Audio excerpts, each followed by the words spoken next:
life and live your life to the fullest to the end. Absolutely, and he does it better than anybody I've seen. I'm really happy to have a chance to mentor under him. Excellent. And we've got, Joe Hillier is with us as well. Good morning, Joe. Hey, good morning. Good morning, all the wonderful Aging Options listeners out there in Western Washington. And Joe, tell us a little bit about yourself and how you got to be involved with Aging Options. Well, I'm probably the most unlikely guy to ever get involved in senior care. I've known Rajiv for over 20 years. Our kids grew up together, and I just think what Rajiv does is amazing. But, how I got into this is, I was a Army officer for a long time. And I got my first dose of, taking care of, family while I'm I'm a charter member of the Sandwich Generation, trying to work and take care of my family. But my dad had Alzheimer's, and I spent 9 years during the height of our war years, being in the military. I was still trying to take care of my dad with Alzheimer's and manage his care, from half a world away sometimes while he's back on his farm in southern Ohio. And learned a lot about it. Learned a lot about, Alzheimer's, 9-year descent through Alzheimer's until I lost him.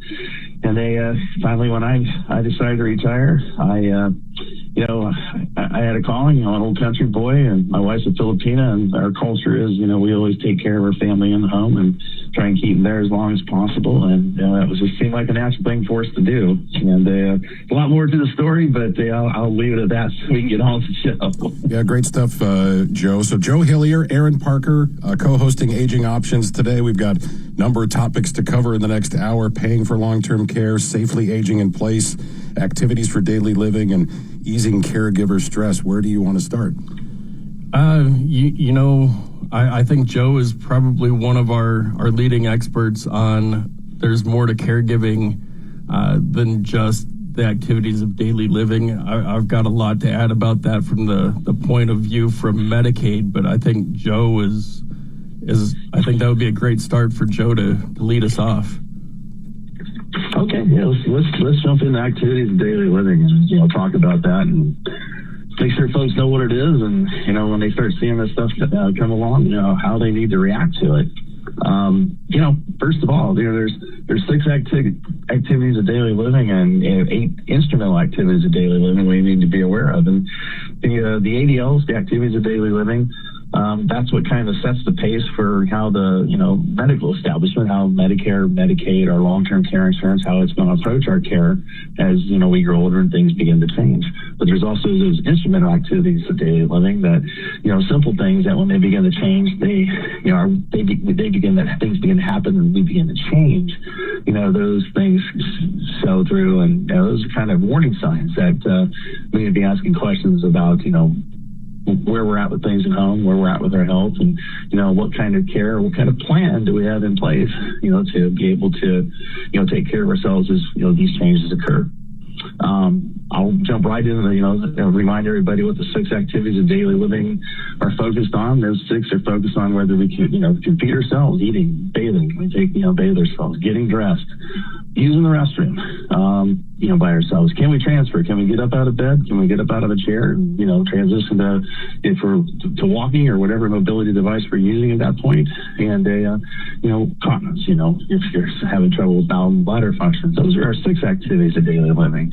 And those are what the doctors always focus on, again, to designate where we're at with health things and other triggers and the healthcare process and different things that happen with home care, home health, and within Medicare and Medicaid. And then long-term care insurance focuses on that for being, if you're one of the folks that got a long-term care policy, whether or not they can begin to initiate long-term care policies to help you pay for care.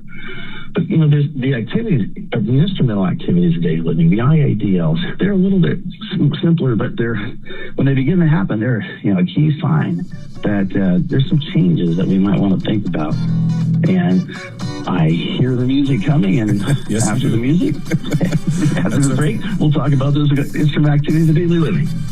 Absolutely. It's Aging Options on Northwest News Radio this morning with guest host Joe Hillier and Aaron Parker. If you have a question for our panel, 206-421-1000, 206-421-1000. Aging Options returns right after this on Northwest News Radio. The luck doesn't stop here. Hi, this is Brian Calvert, letting you know that you can learn more by going to AgingOptions.com for blogs, videos, and the Aging Options portal. Visit AgingOptions.com for blogs, videos, and the Aging Options portal. You know, I'm not a wealthy person, but I'd like to leave a little something to my kids when I'm gone. Actually, there's someone who gets first shot at your assets when you die, before your kids can even touch them, the tax collector and creditors. I don't know much about estate and inheritance taxes. I've heard about changes in tax laws, but it's a little complicated, so I just try not to worry about it. Far too often, the cost of probate and estate taxes forces children to sell off their parents' assets, leaving little for them. I'd at least like for them to have this house. After all, they grew up here, and we'd like to keep it in the family. They say you can't take it with you. I just didn't realize it was the tax collector who said it. The elder law attorneys at LifePoint Law understand probate and estate taxes. They know how to protect your assets and your legacy. You can trust LifePoint Law and Rajiv Nagaich. Call 877-ELDER-47. That's 877-ELDER-47. Northwest News Radio traffic sponsored by Northwest Crawl Space Services. Some headaches in Everett right now. Southbound I-5 has the left lane and the HOV lane closed because of a crash near 41st Street that has you backed up starting around Highway 2. Expect about a 5-6 minute delay to get past this. That'll add to your drive time about 25 to 30 minutes now from the North Sound into downtown Seattle. You will hit the brakes on the southbound side as you cross over the Ship Canal Bridge starting around 45th Street, continuing across the bridge. Northbound delays to cross the Ship Canal start before 5:20.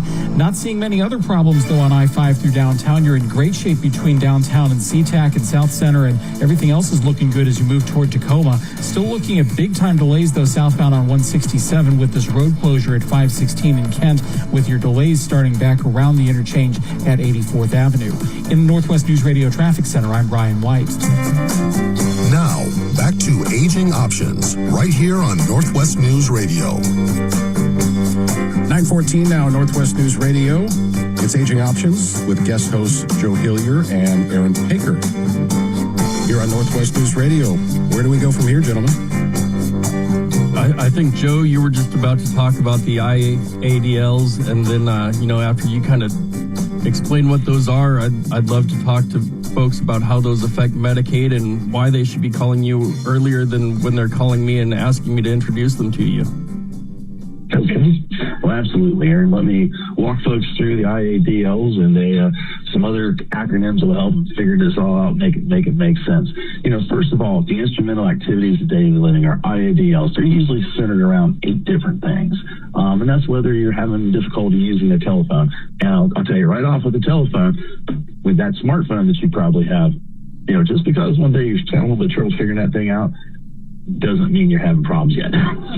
If you're having problems with answering it or don't remember how to use the, get the phone numbers out of it you need to be able to communicate with family and friends and stuff, that's what we're dealing with most. But things like shopping, can you still go shopping for yourself or preparing food? Can you cook for yourself? That doesn't mean putting processed foods into the microwave and warming them up. You do that occasionally, but can you cook good, healthy foods for yourselves, make sandwiches, things like that? When that begins to change, that's a key indicator that you need to have a chat with your loved ones or your doctors and whatnot. But things like housekeeping, can you still take care of the house, or do you need help? Also, the laundry. Do you need help with doing the laundry? You remember how to use everything, or are you having changes where you can't get back and forth to the laundry wherever it's at in your house, or the way it's positioned and whatnot, in pedestals, or how it's how it sets in your laundry room. Using transportation. Can you drive? Or if you don't drive anymore, are you still okay with using the bus or Uber, however you get around? Things like handling medications. Are you still able to handle your own medications and organize them and remember to take them? And then handling your finances. Things change with handling the finances. When we start getting that stack of bills, we see when we go over to see mom or dad or our loved one, that they have been open for months. We're starting to see a lot of bills that are past due when we know there's money in the bank to pay those bills. Those are usually key indicators with the IADLs. And I'll tell everybody, everybody's just throwing us, 6 ADLs and 8 IADLs. How do I remember all that? Just remember this acronym called SHAFT. SHAFT is centered on shopping, housekeeping, accounting, food, and then telephone transportation. if you're struggling with one of those, that's time to have a conversation with your family, with your loved ones, with, whoever's responsible for helping with your care. That's the time to, start doing something. Don't wait. Don't avoid the issues. You need to have that conversation. When this stuff begins to happen, you need to have that conversation with someone about things are changing. What's our plan as we move forward on how we're going to take care of ourselves?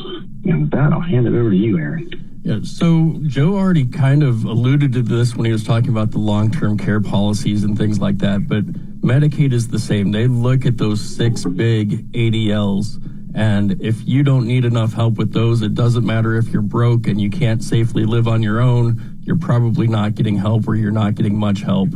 And so when you start having these shaft issues, a lot of families will just take it on their own. They figure it's not that hard. By the time they start needing help with those ADLs, they're already burning themselves out.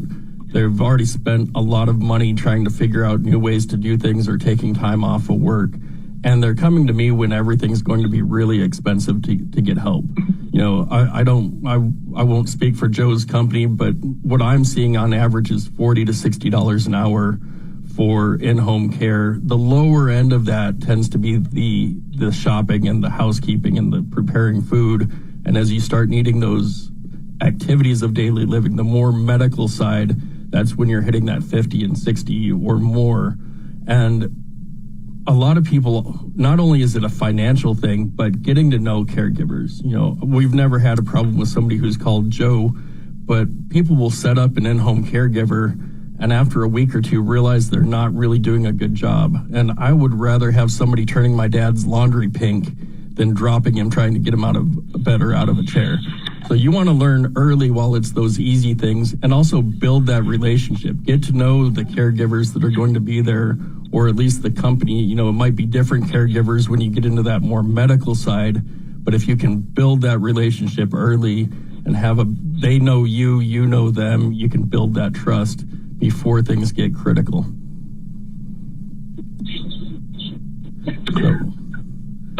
That's a great way of putting it, Aaron. I can't tell folks enough. 7 out of 10 of us are going to need care someday. As we age and things change, we're going to need some kind of help. And I cannot emphasize enough to all listeners out there that have a plan early. Know something's coming, especially if you know you've had a health condition that's going to change as you're older and you're probably going to need some help.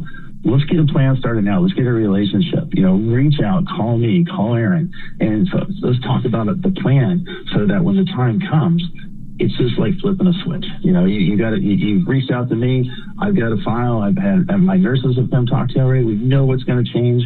We've already put you into our geriatric care management program where we work with you every month or every quarter or whatever your health conditions dictate. But we've already got a plan so that when the time comes, you need that caregiver in the house. Maybe it's 4 hours twice a week, or maybe it's 8 hours 3 times a week, or whatever. We've got a plan, and we're ready to initiate as soon as you're ready to go. Otherwise, you may wait, and when the time comes, you may reach out to me or a company like mine, and it may take a while to get that plan in place. You don't get the immediate care that you need, or it may take some companies it'll take a month to get someone up there to get someone at all, and that's just one of the things we deal with nowadays with labor shortages, and there's a limited number of caregivers and a lot of folks that need help.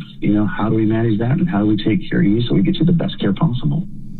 We're talking a lot about getting that help in the home, but not everybody is right for that, whether it's because of finances or other reasons. And one of the things I also like to talk to my clients about is, if you know that at some point it's not realistic, you can't afford 24/7 care at home, even with Medicaid helping, or it's going to be an unsafe situation and you don't want to move to a different type of home together with your spouse, starting to look at adult family homes and assisted living while you're still able to go in under the independent living or the low end of assisted living. Again, you have a chance to help choose a place that you don't necessarily have once you start losing the mental capacity. A lot of these places want 2, 3, 5 years of private pay before they'll take Medicaid. And if you're going in independent in the $4,500 to $6,000 a month range, sometimes a little less, sometimes up to $9,000 for independent living, as opposed to going in the $7,000 to $12,000 range for those couple of years of private pay. The amount you save by starting early and building those routines and having more time to find the place that you really like, it's just as important as having a good team in the home. You don't want to move into some place, find out 6 months later that, the food they gave you when you toured is nothing like what they give you on a regular basis. And now you want to find someplace else, but you can't afford to move again. So, and Aaron, I can't say enough about it. If you're looking at moving into a facility or an adult family home or whatever, if you know that's in your future, go make those contacts now. Get those relationships started now. For so many of the, especially the good ones, the good adult living facilities, assisted living facilities, or the good adult family homes, they have waiting lists. Some of those waiting lists are as much as 2 years long. I have a number of customers or a number of clients that I take care of that are waiting on those waiting lists, waiting to get in. So get started soon on talking to those folks if that's what you need. It's Aging Options, Northwest News Radio, with your guest host Joe Hillier and Aaron Paker. 206-421-1000 is the number if you have a question. 206-421-1000. We'll be back right after this. Northwest News Radio traffic is sponsored by Northwest Crawl Space Services. Still watching a few spots of brake lights on I-5 across the Ship Canal, both north and southbound. Northbound, you'll start to slow around Mercer Street. Southbound, around 50th Street, you'll hit the brakes to cross over the Ship Canal through that work zone. Meanwhile, in Everett, slow traffic southbound because of a crash near 41st Street that has the left through lane and the HOV lane blocked. You'll slow it down around Highway 2, and that's going to cost you a good 5 to 6 minutes and add to your drive time. Now about 30 minutes to move between Marysville and downtown Seattle right now on southbound I-5. Southbound 167 still closed for road work over the weekend between 516 and 277th Street, and some heavy delays now begin on southbound 167 beginning at 84th Avenue. You may want to just jump on I-5 from South Center and take that instead of dealing with 167. And eastbound Highway 18 in Auburn also closed at C Street for weekend road work. That's backing you up past 167 as well. In the Northwest News Radio Traffic Center, I'm Brian White. You're listening to Aging Options on Northwest News Radio. Here's elder law attorney Rajiv Nagaich. This is Northwest News Radio on a Saturday morning. I'm Tim Hole from the Northwest News Radio newsroom. Rajiv is off today. Your co-hosts are Aaron Paker and Joe Hillier here on Aging Options. Gentlemen, where would you like to go next? I think that talk about the ADLs and getting help early really works well with the blog that's up this week about caregiver stress building. Joe and I both see this a lot. In fact, I think maybe the last time we were on together, there was a similar article. It's almost like the people who pick these know that Joe and I deal with this a lot. I know this is a pretty short segment, and you were sharing that you've got some aging parents that you help care with. Maybe if you tell us a little bit about stresses you might be experiencing, then after this next break, we can kind of dive into this blog a little bit more. Yeah, thanks, Aaron. Yeah, my folks are 94 and 91. They still live in the home that I grew up in. It's a 2-story colonial with a basement, so there's some obvious stresses there about the layout of the house. They're very independent people, though, and they've had various health issues throughout the years, but the bottom line for them is they want to die in that house, and it's a wish that we'd like to see happen when that day comes, but the challenges leading up to them, we just want to make sure they're safe and happy and comfortable in their final years. Absolutely. So that comes not only with the financial stresses of how do you make that happen, which also deals with one of the other articles about how do I pay for this, but also, the worries, the time that it takes when you're helping them get the house safe to figure out the financial plan and things like that. These are a big part of what I do. I know that Joe's team does a lot of figuring out, we're here taking care of this person, but, there's a giant staircase. I can't tell you how many home visits I've done where I've got somebody with a walker and a staircase with 27 steps that are barely wide enough for me to go up and down. Granted, most of my clients aren't 230 pounds, but these are really small staircases and really steep. I don't have to be the one who figures out the plan like Joe does, but it's a lot, and you've got these families trying to do it themselves, and how do I get mom and dad up without their walker, without dropping them, and all that sort of stuff. And it becomes a lot. Yeah, it's the elevator chair has been discussed, but they don't want to do it. They still feel young at heart and independent, and it's really difficult for them to ask for help. So, Joe, I know we're running out of time, but if you want to hit some of those really big issues that you see for these folks trying to do it themselves, how do they find time? How do they justify the expense of bringing you in to help find that time so they don't feel guilty about it? The caregiver guilt is one of the things I see the most often. I see it all the time too. And first thing I got to say to every family caregiver out there that's listening, and you sitting there in the studio, my hat's off to you. I salute you. Thank you so much for what you do, for stepping up and taking care of family. It's literally the hardest job you'll ever have. And having said that, it's also a job that's going to wear you out, trying to maintain your professional life, take care of your family, and take care of your parents, or take care of those loved ones that you've taken the responsibility to care for.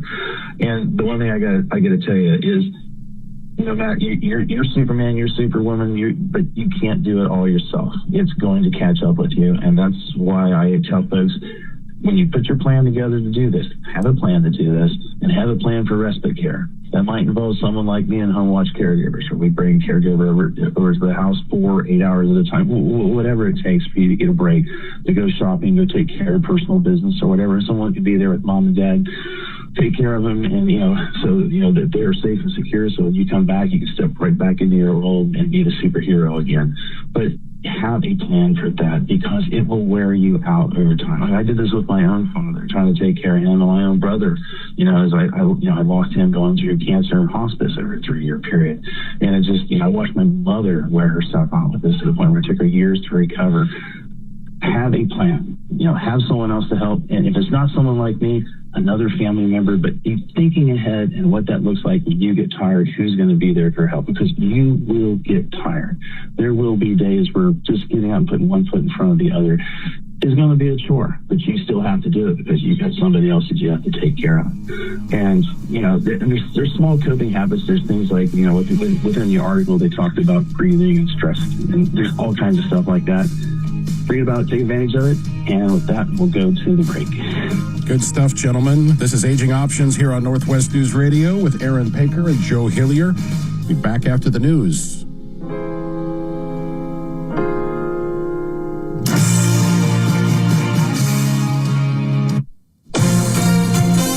ABC News, I'm Chuck Sievertson. Analysis compiled by U.S. aid officials, the Foreign Aid Agency, examining more than 150 reported incidents involving the theft or loss of U.S.-funded humanitarian aid in Gaza, failed to find any evidence that Hamas was involved. ABC News has seen the report. The Israeli military continues to accuse Hamas of stealing aid intended for Gazans.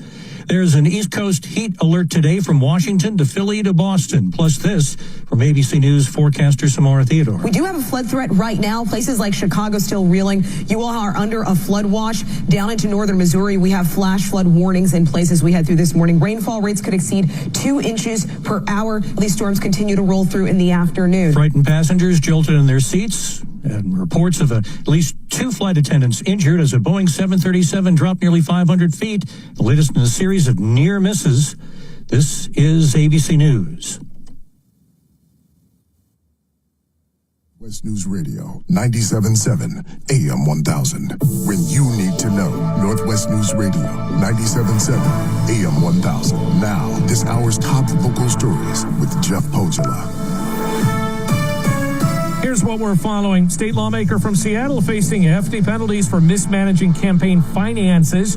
State's Public Disclosure Commission has fined Representative Sean Scott and his campaign a total of $11,000. The Democrat from the 43rd District cited for repeatedly failing to file accurate or timely reports and for using campaign cash to cover grooming expenses such as haircuts. Scott's campaign committee was hit with a $10,000 fine. He owes $1,000 for the haircut spending. This according to the Washington State Standard. The commission agreed to suspend half of each penalty if certain conditions are met, including timely repayment and no further violations through 2029. Scott says he accepts the decision and is now more aware of the rules. governing campaign funds. A litany of new laws taking effect across Washington state this weekend. Among the high-profile, clergy members will now be required to report suspected child abuse, although a judge has halted enforcement for Catholic confessions. Other changes include a new $100 million grant program to help cities hire more police, limits on parking requirements for new housing developments, and expanded paid sick leave for workers dealing with immigration proceedings. And 6 years in the making, the Montlake project is finally finished. The state DOT says it will improve transportation for both motorized and non-motorized travel along the corridor with a new eastbound Highway 520 bridge over Union Bay. The project also built a 3-acre lid covering the highway on Montlake that will include regional transit stops and open green space. East of that lid, a bicycle and pedestrian bridge will also be constructed over the 520 span. And your forecast for this weekend, it looks like we're going to have some clouds in the morning on Saturday, sunshine in the afternoon, highs in the low 70s. Sunday, looks like we're going to have mostly sunny skies, maybe partly sunny in some places in the morning, then definite sunshine in the afternoon, highs in the mid to upper 70s. I'm Jeff Pogele. You're listening to Northwest News Radio. Northwest News Radio traffic is sponsored by Northwest Crawl Space Services. Still looking at brake lights on I-5 in both directions. Southbound, you'll start to slow down just after 65th Street, moving toward the Ship Canal Bridge. Northbound, you'll hit the brakes approaching 520, crossing over the Ship Canal. If you're heading northbound, the express lanes might be a little better option for you to try to get out of downtown right now. You're also seeing some heavy traffic on 405 now. Not enough to slow you down, but it's going to be tough to change lanes moving northbound from Renton up toward I-90 right now. It won't cost you any extra time, but you've got a lot of company there. Southbound 167 is still slowing, approaching that road closure at 516 in Kent. That delay starts around 84th Avenue. And this crash is still being cleaned up in Everett, southbound on I-5 at 41st Street. That should be gone in the next few minutes, but crews are still blocking the left lane and the HOV lane, and that's got you backed up to Highway 2. In the Northwest News Radio Traffic Center, I'm Brian White. Need help? You've come to the right place. Welcome back to Aging Options on Northwest News Radio. 9:34 on a Saturday morning. This is Aging Options here on Northwest News Radio till 10 o'clock. Guest host this week, Joe Hillier on the phone, and Aaron Paker here in studio. Gentlemen, where would you like to go next? Before we transition into this article about how do I pay for the care that's coming up, just kind of to close off on the stress, you alluded to your parents not wanting help. I talked a little bit about the caregiver guilt. One of the big things in this article, too, and I've talked about it every time I've been on here, even when it's not in the articles, is also not only the perspective of this isn't mom's fault or this isn't dad's fault that I'm going through this, but kind of the system. But sometimes it really is the caregiver's fault that they're doing so much. I get a lot of clients who come in and they're doing everything for mom and dad, and their number one complaint is, my brothers and sisters live nearby, but they're not offering to help. They're not doing anything. And when I ask, well, have you told them you need help? Have you asked them for help? The answer is almost always no. They should just know I need it. And if you're not asking for that help, if you're not accepting help when people offer it to you, that's kind of on you. You need to be willing to take that first step and not just assume your siblings don't care or that they don't worry about you or your parents. If it looks on the outside like you've got everything together and you're just cruising along, they might not be asking you if you need the help because they don't want you to feel like they're challenging what you're doing. So shifting that mindset to nobody's offering to help me to can I ask for that help is really big. But this all kind of points towards how do I pay for all of this? That's my bread and butter. At any given time, I've probably got 15 to 20 clients that are in somewhere in the process of planning for or applying for Medicaid. Before I jump into the article, I'll take the regular listeners back a couple of weeks. I think it was 2 weeks ago. There was a discussion on here about the One Big Beautiful Bill. I won't get too political, but my shortening of that instead of OBBB is the OBS, O and some Bs. But I get calls on this 20 times a week because I have a lot of clients who are afraid of how this is affecting Medicaid long-term care benefits in Washington. and I try to put their minds at ease a little bit. And if we're going to get any callers today, this is probably one of them I would expect. And I know the number here is 206-421-1000 if anybody has those questions. But what I'm telling most of my clients is this bill mostly affects Medicaid medical insurance for low-income people. It still can be a huge effect on families, some seniors, but as far as the long-term care benefits go, at this point, it affects, if you're in a skilled nursing facility, you can only get benefits retroactive 1 month instead of 3 months. You have to renew your eligibility for programs every 6 months instead of every year. But at this point, it's not really having any other effect on the Medicaid long-term care side. If federal funding for states gets cut, there are certain programs that Washington has that are unique to Washington they might have to cut because of budgeting. But at this point, the people who are panicked that they've been working with me to get these applications in and we're not there yet, and now Medicaid's going to go away. That's not the situation in Washington yet. So, there are a lot of ways to pay for care without Medicaid. Medicaid tends to be one of the best tools because, I don't know about Joe, but I was looking at these long-term care costs, and I want to know what part of the country I have to move to get these because, I've had clients with 24/7 in-home care that are paying as much as $40,000 a month, and this is talking about less than $80,000 annually. Assisted living in adult family homes, typically ranging from $6,000 to $25,000 or $30,000 a month. Nursing homes in Washington start at about $12,000 and go up to $30,000 or $40,000 a month.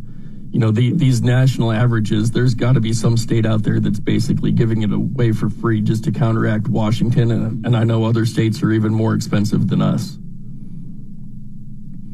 So, Joe, I will give Joe credit. One of the things Rajiv always tells me is when somebody needs those, 10, 12, 24 hours a day, Joe's team is a lot better. They're not going to just say a flat hourly rate for all of it. They really look at how much is IADLs, how much is ADLs, how much time are we actually going to be spending care. And I don't know, Joe, if you want to get into that or if that's more of a one-to-one type thing, but No, I can jump into it. The first thing we do with families is we always try and make care affordable. We take into account exactly what the family's doing and how we can, first of all, supplement that or complement that. And then if it's put in our hands, then we do everything possible to make it as affordable as possible.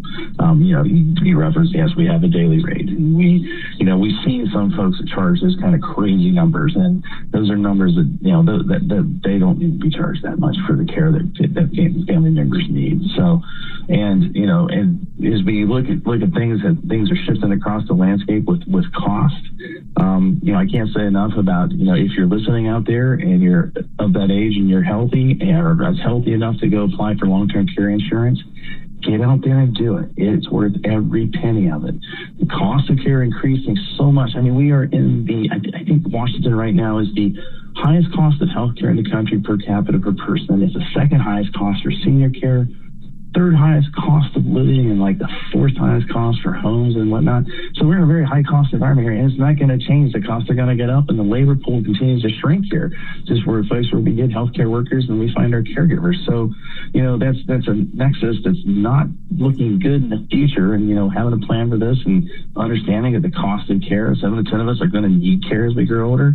And what's that going to look like? Is it going to come from long-term care insurance? Or are you going to, spend down and qualify for Medicaid and have, Aaron's, figuring all this out for you, but, getting with Rajiv and Aaron and, LifePlanning Law and figuring out that plan so that when all this stuff comes up, it's not a surprise. You got a plan for it, and you're going to make it through it flying colors. And, I do the Medicaid, and I'm the first to tell folks when Medicaid isn't right for them. And, a lot of my clients, their goal is to stay home, to work with somebody like Joe and stay in the home. And this article alludes to it a couple of times, and this is another really big fear I hear from clients when I start talking about it, is reverse mortgages, and somebody's going to take my home and, I'm going to lose everything and it's a scam. I don't recommend it very often, but there are a lot of situations where reverse mortgage can absolutely be the key to keeping people home, whether they're on Medicaid or not. Attorneys like myself usually have 4 or 5 people in our back pocket we can refer you to that are not going to be those predatory ones. And, that's a whole 1-hour discussion on its own. But if people, have questions about, is reverse mortgage right for me? How do I get to stay in the home and work with Joe instead of winding up in one of these facilities? That's a great conversation to have with your attorney, or even, I don't know if Joe deals with that side, but even talking to him and seeing if he has connections, or whoever you're going to talk to, just don't assume they're all scams, because they're not. Much more to come here on Aging Options, 206-421-1000. If you want to be part of the discussion with Aaron Paker and Joe Hillier. We'll be right back on Northwest News Radio. Hi, it's Brian Calvert thanking you for listening to Aging Options. For more great options to help guide your future, go to AgingOptions.com. That's AgingOptions.com. And select blogs under the free Learning Center tab. AgingOptions.com.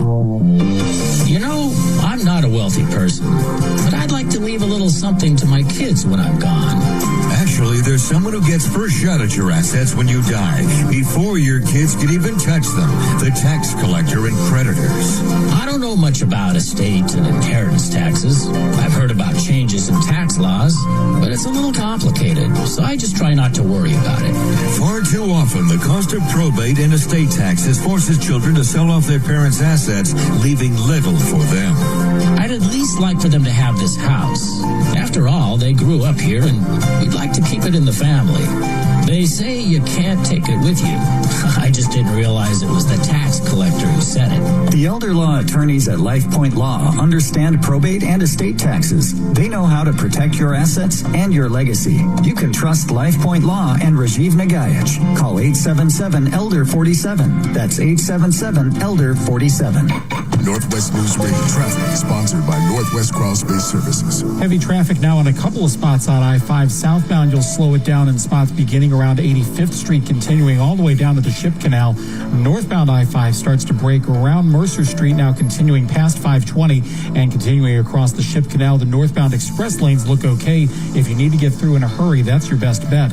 Also starting to see the usual slowing in heavy traffic northbound on I-5 between the West Seattle Bridge and I-90 as well.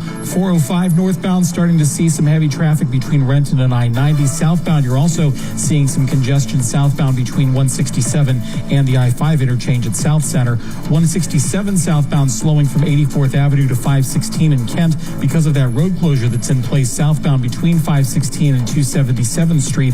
That's in place until Monday morning for pavement repair. You'll need to use Valley Highway to get past that, or just take I-5. In the Northwest News Radio Traffic Center, I'm Brian White. Now, back to Aging Options, right here on Northwest News Radio. At 9:45, guest hosts Aaron Paker and Joe Hillier with us on Aging Options for about another 14 minutes or so here on a Saturday morning. We do have a caller at 206-421-1000. Let's go talk to Anthony, who is calling from Edmonds and has a question about home health care. Anthony, you're on Aging Options. Hey, good morning, Aaron and Joe. Can you guys hear me okay? Absolutely. Great. Yeah, I got a question for Joe. First of all, appreciate you guys. You do a great job on the show, and I love hearing the two of you on. But my question, Joe, you talked a lot before about getting somebody over to do an assessment long before you need the care.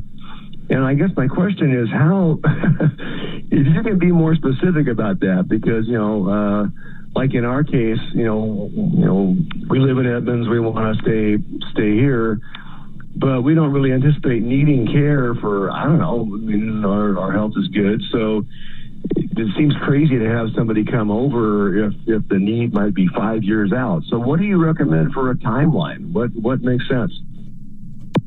Well, first of all, if you have a healthcare issue that you're going to face as you're older, and that's when 5 years out is a good time to have that conversation, knowing that, at 5, 6, 7 years down the road, you might be dealing with that issue. Maybe it's MS, maybe it's, something else.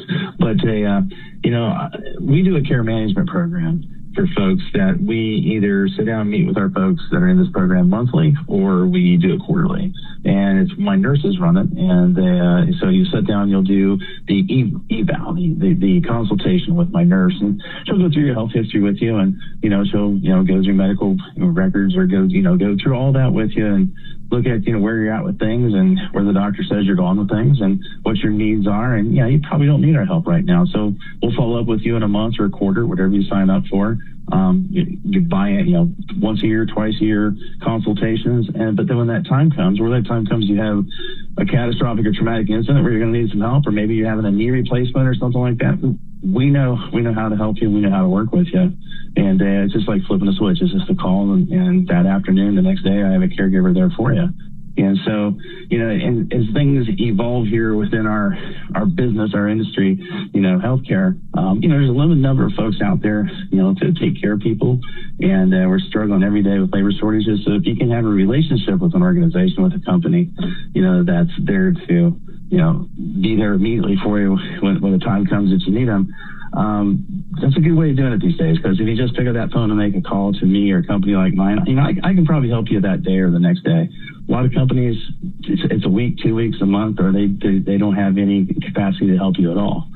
So that's why I try to stress to everybody, especially if you have some kind of healthcare issue that you're going to be addressing one day. Have that relationship early, so that when the time comes that you really need us, we're there for you. Yeah, can I ask a quick follow-up? Yeah, go ahead. Yeah, my question, we're kind of skeptical about the whole home health care eval thing, because we've, read that some insurance companies use that as kind of a way to boost their billing. It sounds like what you guys do is different.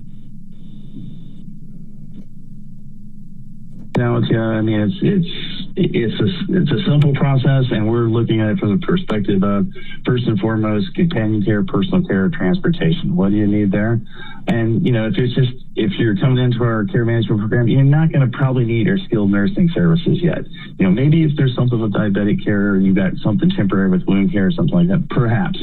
But no, it's very simple. Let's get to know you. Let's understand where you are with your health. We have no relationship whatsoever with the insurance companies at this level or anything like that. And it's just, helping you, age gracefully, so that everything's in place. So, we'll help you make sure that you've reached out to, the folks at LifePlanning Law if you need to. Make sure those transitions are all set up and synced when you need them, or, we'll have everything set up from our end, so that if you're going to transition into, a need for a higher level of care, it's stuff that we can provide you skilled nursing and home health, then we're ready for that. We have a plan for that. And having a plan is half the battle. It saves you half the cost. Yeah, Great, thanks. I appreciate it. And I don't know if you want to stick on the line, Anthony, but I would just add to that, there's also different types of home health assessments. So what Tony's talking about is Joe, you're Tony or Anthony. It could be Tony today.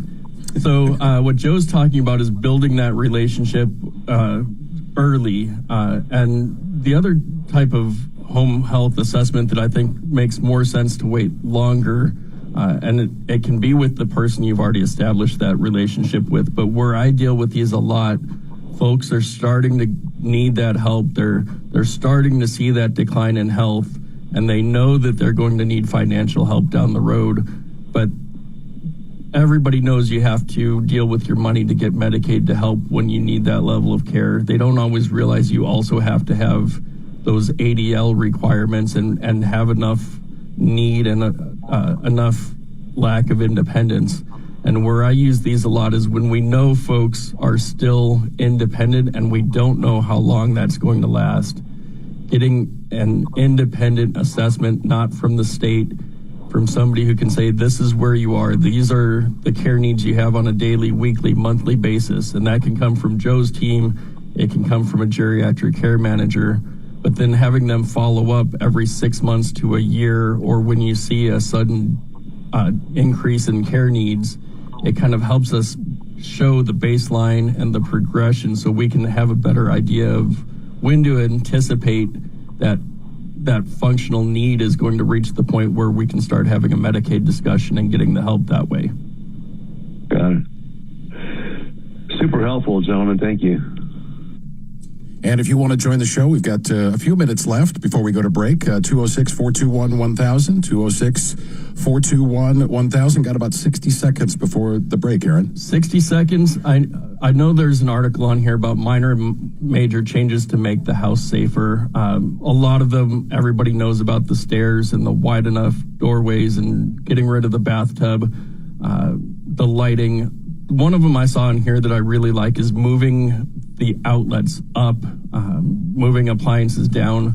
But the one I didn't see on here, and I'd be happy to talk to people about it, either here or if they want to give me a call at the office at 253-838-3454. That's 253-838-3454. And I just learned this once I started doing the Medicaid work, is people with dementia and Alzheimer's start to lose the ability to see the color white, which is why so many of them trip over curbs and things.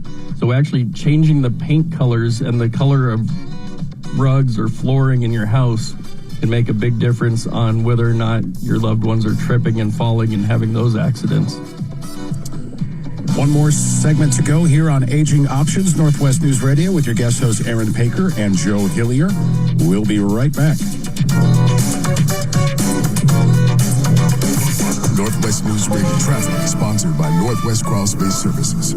Still looking at heavier than usual volumes southbound on I-5 as you move in from North Gateway all the way down to the Ship Canal. You don't realize how much of a difference those express lanes make until you don't have them because of the northbound express lane swap to help out on the Ship Canal Bridge. Those southbound lanes are much busier than usual, and you will run into some heavier than normal traffic. For their part, the northbound lanes are still slow coming out of downtown starting before 520 and crossing over the Ship Canal. 405 seeing some heavy traffic northbound through Renton from 169 up toward I-90. It's not slow, it's just crowded. Southbound, you will slow it down from 167 to the South Center interchange at I-5. 167 southbound still slowing toward that road closure at 516. And once you get back onto 167, it's getting okay once you get past the road closure. But eastbound Highway 18 is slow because of a road closure in Auburn between C Street and Auburn Way that has you slow back to 167. In the Northwest News Radio Traffic Center, I'm Brian White. And now, more Aging Options on Northwest News Radio with Rajiv Nagaich. Rajiv has this Saturday off. Your guest hosts for Aging Options are Joe Hillier and Aaron Paker. Gentlemen, we've got about 3 minutes to have any final thoughts and wrap up the show. I'll give a quick thought and some contact information and hand it over to Joe to close us out with his information. You know, Anthony kind of alluded to it in his call. Joe has talked about it all day. I try to talk about it.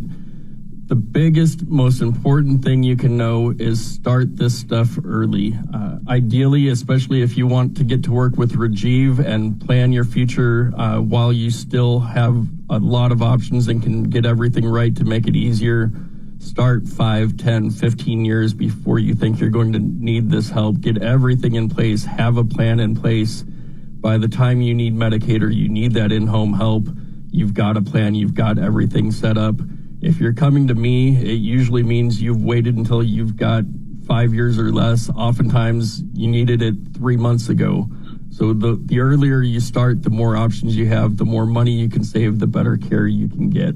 So if you need to start that planning and you want to talk to me or you want to talk to Rajiv, the best way to reach us, 253-838-3454. And Mark always told me I have to say it at least twice. So one more time, 253-838-3454, or go to lifepointlaw.com and look us up on there. Joe, closing thoughts? I will follow up with my phone number, just like Mark taught us. You know, Home Watch Caregivers, call us at 253-564-1006. We answer 24/7. And we have offices that range from the Canadian border all the way down to South Puget Sound. And you can always reach us again, 24 hours a day, 7 days a week, at 253-564-1006. 1006. And one last comment as we get through the last two articles here. I want everybody to remember that as you set your home up to safely age in place, or you're that family caregiver, begin to apply more technology. You're going to have to do that just because of things going on with Medicare, Medicaid in the future, telehealth, it's coming your way. Start thinking about that, reading about, learning about that, and understand the devices you need to use to do well when you need to use it. So, having said that, I'll hand it back to you folks. All right, gentlemen, thanks a lot. Been a great show, and thank you for taking the time to hear my story as well. I really, really, really appreciate it. Aging Options, always a great listen here on Northwest News Radio. The news is next. The preceding program was paid for by LifePlanning Law and does not necessarily reflect the views and opinions of News Radio management or staff. Hi, this is Brian Calvert letting you know the best way to learn about